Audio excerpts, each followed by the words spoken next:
Bienvenue dans le podcast de Ferrari. Si tu ne les connais pas, c'est le petit barbu qui gesticule et braille sans arrêt.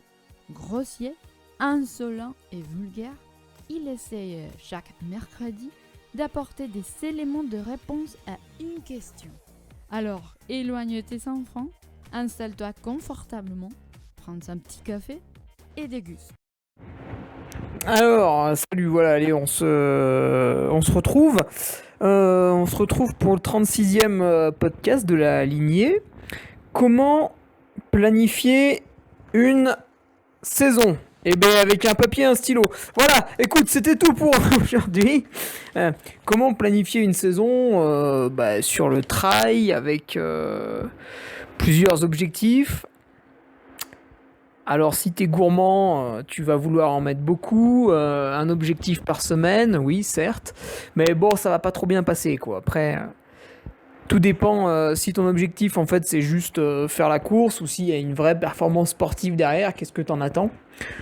Globalement, pour bien préparer un truc, bon déjà faut courir depuis plusieurs années, hein, ça aide, mais quand on va vouloir viser une course avec un objectif de chrono, de faire du mieux. Putain, mais il va fermer sa gueule. De faire du mieux possible, il va falloir le préparer un minimum. Alors, en général, on va compter sur un mois de fondation, remise à niveau, voilà, tout un type d'exercice. On va piocher un petit peu partout, du long, du court, du machin, de l'intense, du pas intense. De la prépa physique générale, PPG, donc tu vois, avec des pompes, des fentes sautées, enfin tu vois, tout un tas de conneries, du circuit training, tout ce que tu veux, de la natation, du ski, du VTT, enfin un petit peu de tout, tu vois, un mois d'athlétisation, on va dire, avec quand même une certaine dominante course à pied. Une fois que ce mois-là il est passé, on va dire que c'est un petit peu ta base pour accéder ensuite à la spécification. Là, tu vas arriver sur 2 mois de spé. Tu vois, par exemple, si tu vises un ultra, pendant 2 mois, tu vas plutôt te tourner vers des sorties longues, ou alors si tu as un emploi du temps un petit peu chargé, taper dans de la sortie un peu nocturne, un peu à jeun, enfin voilà, des petites astuces qui vont te permettre de coller aux sorties longues. Bien sûr, tu n'égaleras jamais ce confort, mais bon, on peut quand même y arriver à faire quelque chose. Donc 2 mois de spé où tu vas, donc là ouais, tu vas t'orienter vers des sorties longues, des trucs assez intenses et courts à côté pour continuer un peu le physio. Mais disons que tu vas être sur 2 mois de spé. Pareil, si tu prépares le Grand Raid de la Réunion, pendant ces 2 mois, tu vas aller sur un terrain qui ressemble un petit peu, tu vas pas t'entraîner sur des grandes pistes forestières complètement dénuées de difficultés. Encore que ça peut te servir pour les 50 premières bornes, mais tu vas commencer à aller faire des chantiers, tu vois, où tu reviens complètement cuit, puis avec une moyenne de cadet. Donc 2 mois de spé en gros, hein, 2 mois où on se rapproche le plus possible de la course, sans limiter, hein, on va pas faire un ultra à l'entraînement. Et puis ensuite, voilà, compter 2 semaines d'affûtage, de repos, enfin de tout ce que tu veux, là, 2 semaines disons cool, et de remise en situation, avant le jour J, l'objectif.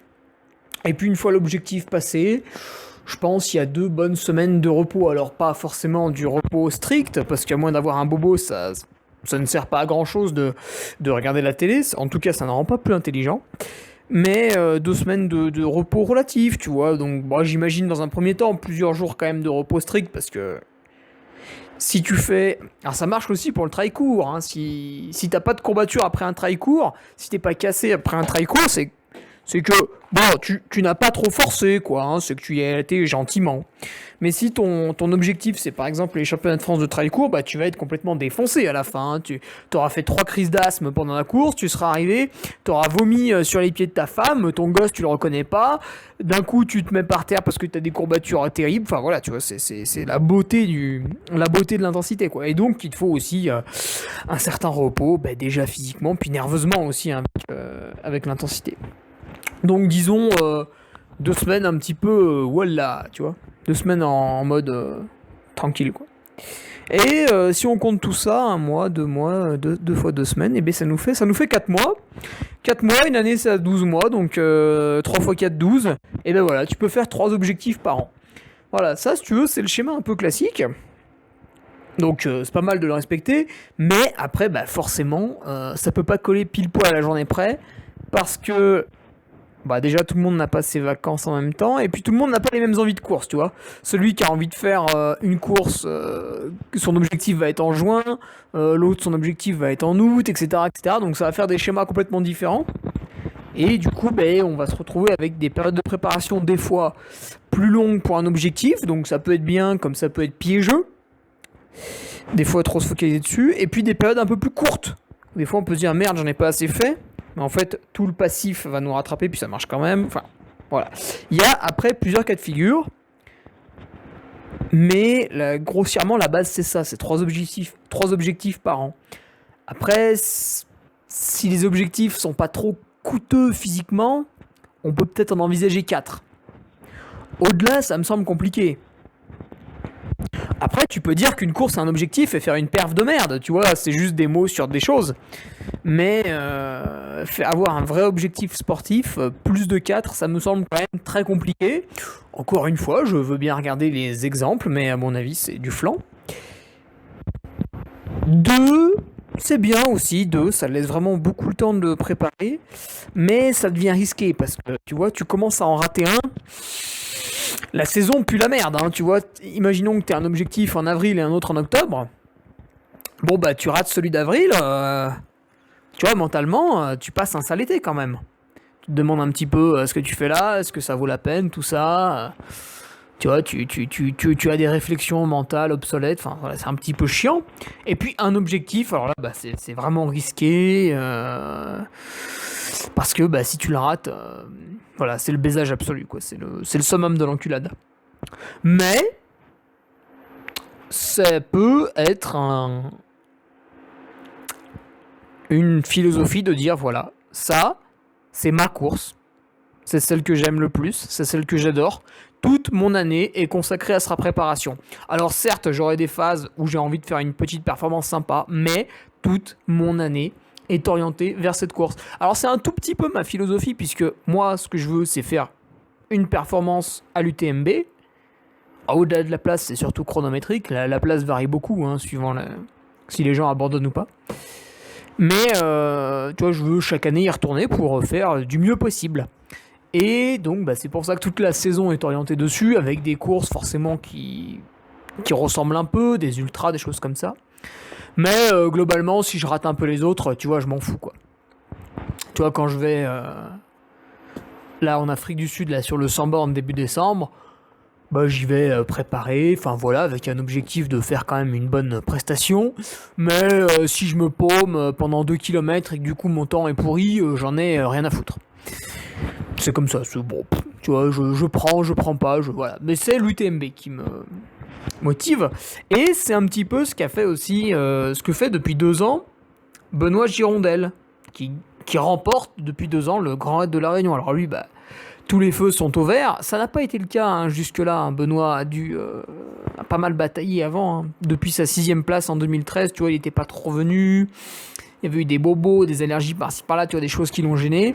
Là maintenant, ça y est, il est lancé, il est sur les rails, il kiffe ça. Puis bon, bah voilà, ça fait 2 ans qu'il gagne. Pareil, avec une saison discrète, hein, jusque-là, une montée en puissance tranquille. Donc un objectif, tu vois, ça passe, mais c'est risqué, il faut vraiment être un passionné, il faut vraiment que ce soit un objectif, tu vois, un truc viscéral.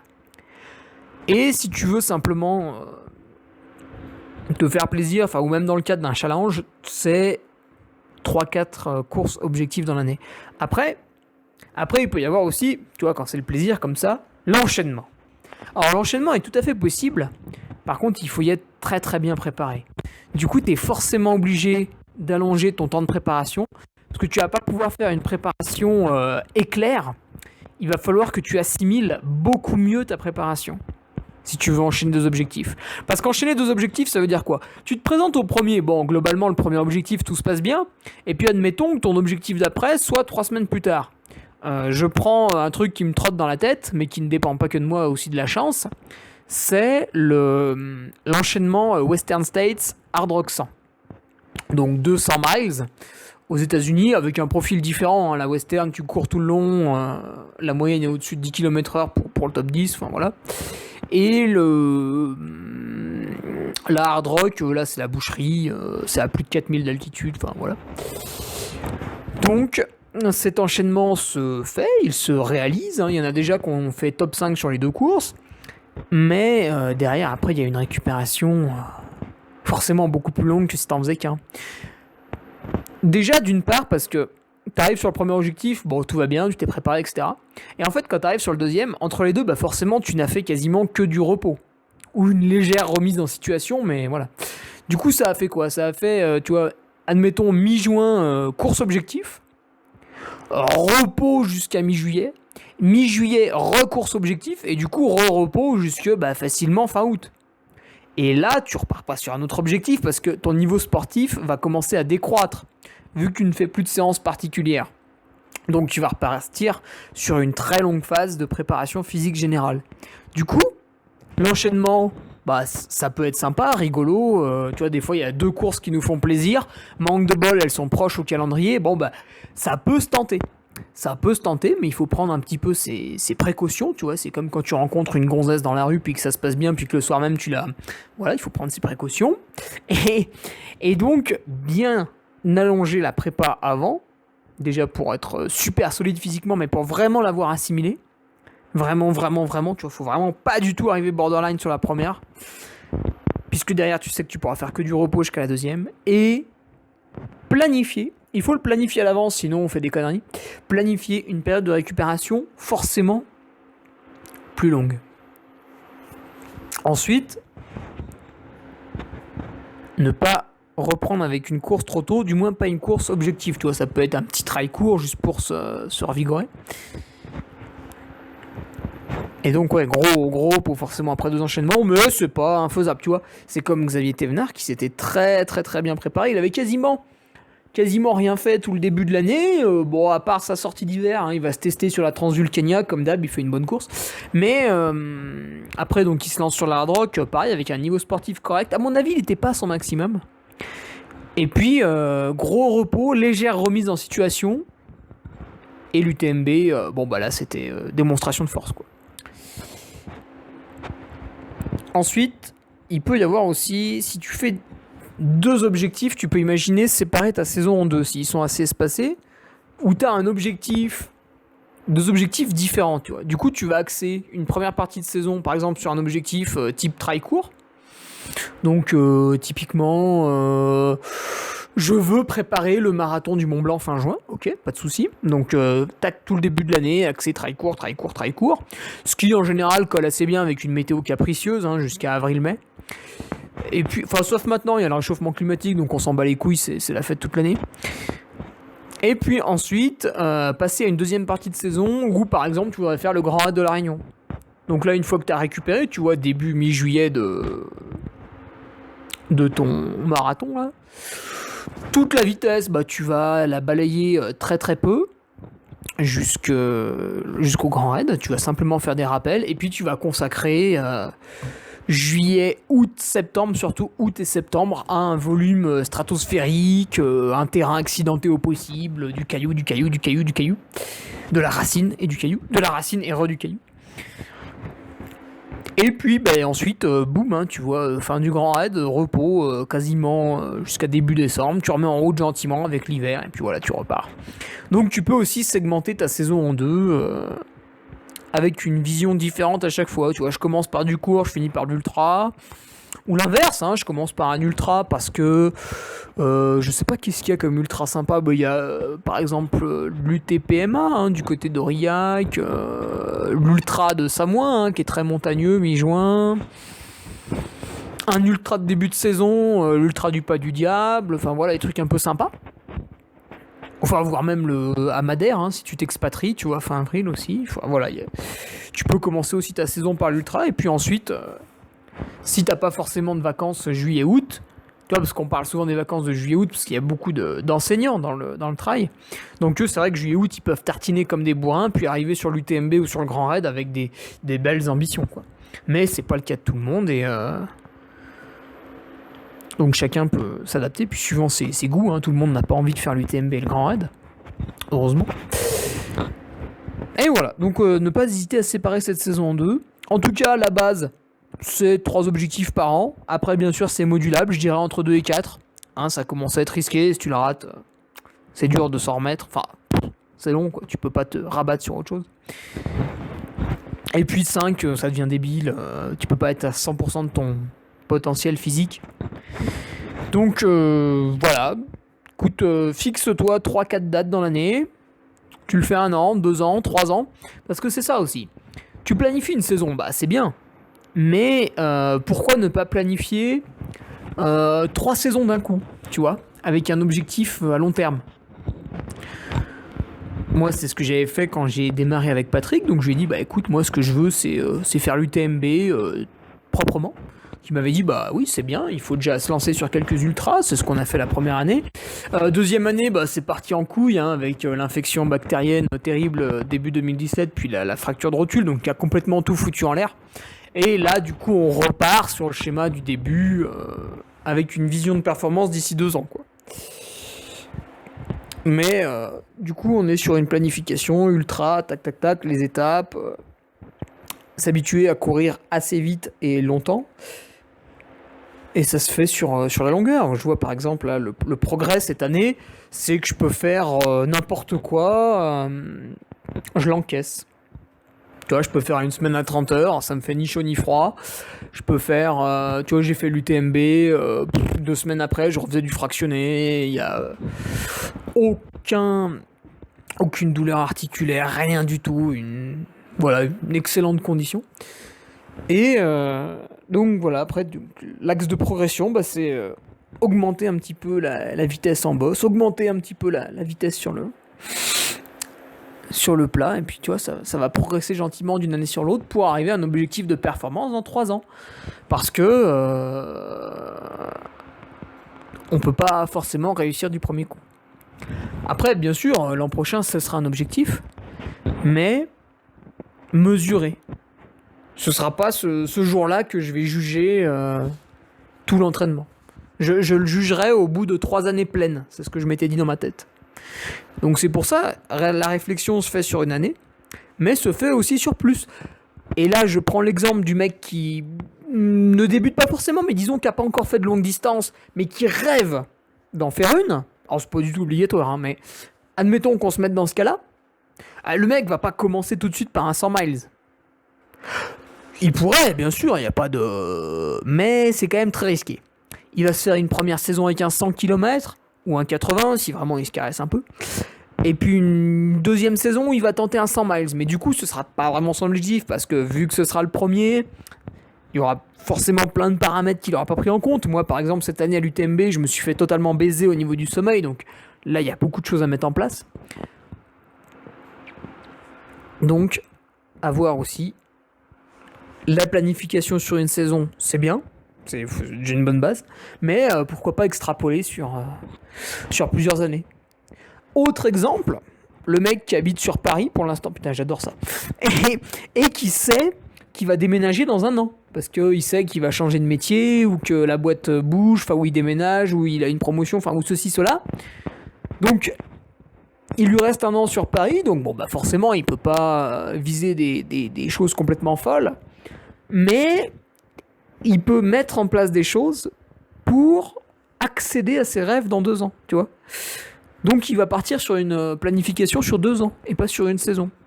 Donc voilà, il y a tout un tas de petites spécificités. Il suffit de voir dans quelle catégorie tu te situes, suivant tes dispos, tes envies. Est-ce que tu te sens prêt à viser 2 courses dans l'année où vraiment ça va être le jour J, quoi, le truc de ouf. Est-ce que tu sens que tu as les capacités mentales pour en faire 3, 4? Est-ce que tu es plus dans une phase de découverte d'une distance, qu'elle soit courte ou longue, hein, parce que même le court, il faut... Tu vois, ça se fait pas du jour au lendemain, être performant sur le court, hein, c'est pas parce que c'est court que c'est facile, sinon tout le monde serait premier. Donc, est-ce que tu es sur une découverte d'une distance, courte ou longue? Est-ce que ça va te prendre 6 mois? Est-ce que ça va te prendre 1 an pour vraiment l'assimiler? Donc voilà, ça c'est plein de choses qu'il faut voir. Écoute, moi en tout cas, je vais te laisser là-dessus. Remets un peu des questions parce que j'arrive à la fin de celles qui sont les plus intéressantes. Après, les autres me font moins bander. Donc remets une petite couche là, de questions. Et puis on se retrouve mercredi prochain. Hein? Qu'est-ce que t'en dis? On arrête là? Épisode terminé. Il est disponible sur YouTube, SoundCloud et Facebook. Dans son élan de gentillesse, il le laisse libre de téléchargement sur SoundCloud et sur son site internet. Les liens sont dans la description. Si tu veux qu'il se tortue l'esprit sur ta question, harcele-le par mail. hugue.ferrari@laposte.net. À mercredi prochain.